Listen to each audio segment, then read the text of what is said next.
Hikaru, welcome to Texas in Arlington, and tomorrow is the big match between USA and India. When you were first pitched this idea, what were your thoughts?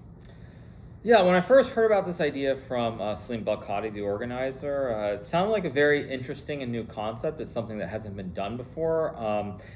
As most of your audience have followed chess in recent times, I think people are familiar that there was both the freestyle event in Las Vegas and also the Esports World Cup in Saudi Arabia, which had a live audience. So it feels like we're moving in this direction of trying to have an audience. But I think the big difference, of course, with this event is that this is more of a spectacle. It's supposed to be entertainment. The fans are supposed to be loud, really getting into the game. And so from that aspect, it's quite different, and I'm really looking forward to it. Okay, great. As you have been a very, very big promoter of the sport, as always, how does this event pan out in the chess world? And do you think that more such events will be coming out in the future? Yeah, so I think obviously for the top, let's just say 25 players in the world, it might be even smaller than that. There are ample opportunities to play in tournaments. I would say the ecosystem is very good right now. You had the freestyle events this year, you have the Esports World Cup. You have the Grand Chess Tour as well. You have the World Cup, Grand Swiss. So many different events that for the top guys, it's quite good at the moment. On the other hand, if you're below that, let's just say you're 2690 to 2700 as an example. You're say 30 up to maybe like 100 in the world, because the top 100 is still quite good. There are very few opportunities. And so I think when you have an event like this where it's not solely about the absolute top players, other players get an opportunity. I think certainly in recent times you've seen Divya get some invites to say the Grand Swiss or the World Cup, but nonetheless for female players they don't have the opportunities. Here you do have the female matchup between Divya and Carissa, so I think it provides more opportunities there. So if there are more events like this, I think people who are outside the absolute world's elite will have some opportunities to compete. And I think also it's very good because a lot of the players, let's just say in the top 10, are household names. Many people who follow chess are familiar with them.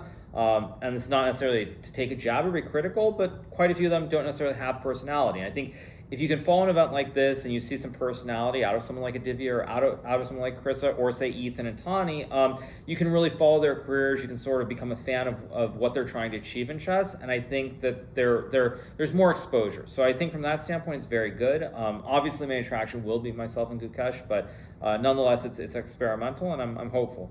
Wow, very, very, very well said. And what do you think about the time format, a 10 plus 0 and then increment during the final moments? Have you played such a format before? Well, it's never been done before. It's kind of where there are a lot of little things in chess that I see, which feels like in 2025, technologically speaking, it should be possible. So when you look at the traditional chess clocks, it's not possible to have a time control like this, where you start with a certain amount of time. If you get below, say, 1 minute, you get second increment added. Or to give you another example, if you look at online on chess.com, a lot of players didn't like the format of the qualifiers for the Esports World Cup. And many players are saying, if you reach like an Armageddon situation, why isn't there added time after move 60? Yes. Another thing that it seems like should be very easy in this day and age, but hasn't been done. And so I think from that standpoint, it's very good. They're trying to be innovative, and I think it is that simple. You should be able to have a clock where a player gets below 1 minute, you can do that. Or for example, where an arbiter can stop the clock, you can deal with the claims, with the press of a button or with an app on your phone. That is stuff that should be happening in 2025. So I really do like the time control. I think it's very good because you play with no increment, but if you get below a minute, you get time added. And also it's important to note that just from like a nerdy kind of standpoint, I think in chess there are situations where you can have increment, but the problem is both sides have to get the increment. Right. When we play with this time control, if the player with the white piece says 5 minutes on the clock and the player with the black piece says 59 seconds, you will get 1 second added per move. So from that standpoint, it's very good, and I think it should prevent any of the major messy situations with flagging or perhaps pieces flying off the board. I mean, that's my hope at least. But it's definitely something new, and it's a push in the right direction. Right, and you have probably played all formats of the top tournaments. How does this team combination work for you? Like you and Fabia there, then there's Levy, then there is Carissa, and there's Tani. How do you think as a team you are coming together? Yeah, I think it's going to be really exciting. I think there's definitely more chemistry between the Indian team. I mean, no doubt they're all very big superstars, and I think they've probably played alongside each other. I mean, I guess that's one of the big differences when you look at Fabiano or myself. We're from a very different generation. You know, you look at Gukesh and you look at Divya. I mean, they're effectively the same. I mean, I guess there's like a 1 or 2 year difference, but they're the exact same generation. They grew up playing together. So I think there's a lot more camaraderie amongst the Indians. But nonetheless, I think it's a good blend, and I'm looking forward to seeing how Tani does and how Carissa does. It should be really exciting.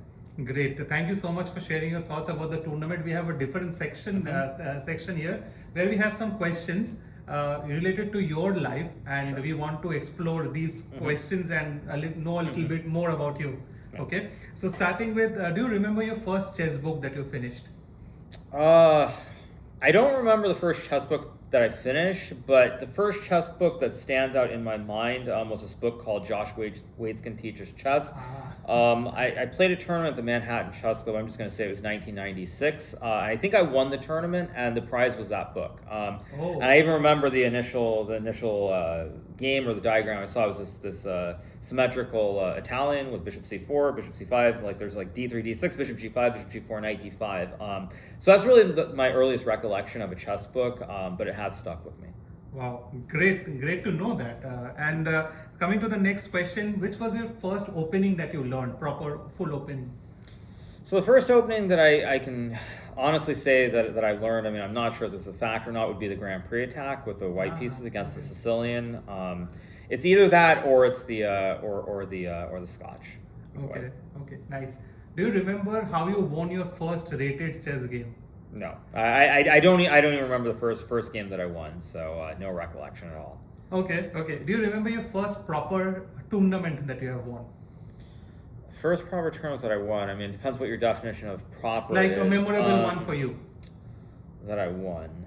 I mean, what did I win? I'm trying to think. 'Cause I had a lot of good results, but very oftentimes I didn't win tournaments. You know, I think it wasn't a tournament that I won, but when I played the World Youth, I believe it was in 2000, might have been 2001. I finished second place behind Viktor Erdős from Hungary. I mentioned the names so that someone can go and fact check the year. But that's like the first like serious international competition I did well in, so that sticks with me. Okay, and do you remember anything you bought from your chess prize money? Initial days, your first major purchase from your chess prize money. First major thing I would have bought with my chess prize money. I mean, honestly, I don't remember anything specifically.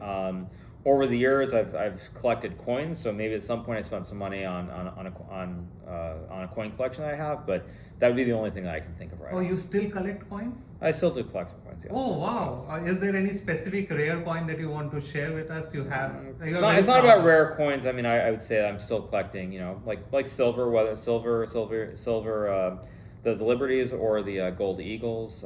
They're proof sets and non-proof. I still collect those from time to time. They are graded? The non-proof ones are graded. Yes. Oh, nice. Okay, your first international trip as a chess player. My first international trip is this where I played or where I went to it?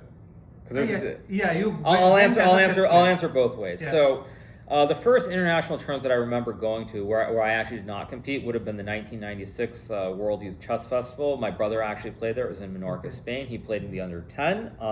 That's the first time that I remember going to an international event. And then in 1997, I played in the World Youth Chess Festival in Cannes, France. So that was the first time as a player.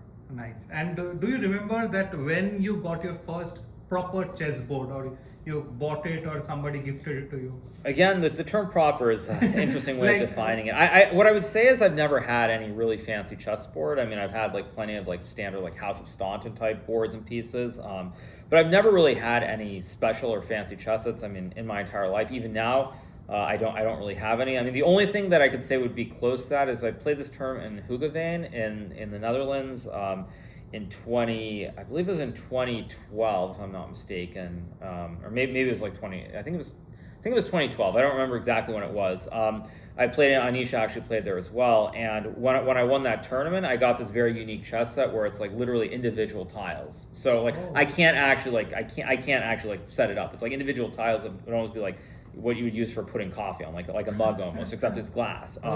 So I have that set somewhere. That's the only like really unique set that I've gotten during my career. But in general terms, I've never really had any super fancy or expensive chess sets. It's just not my thing. Great. Thank you for sharing those insights with these questions. We got to know a little better of your chess story.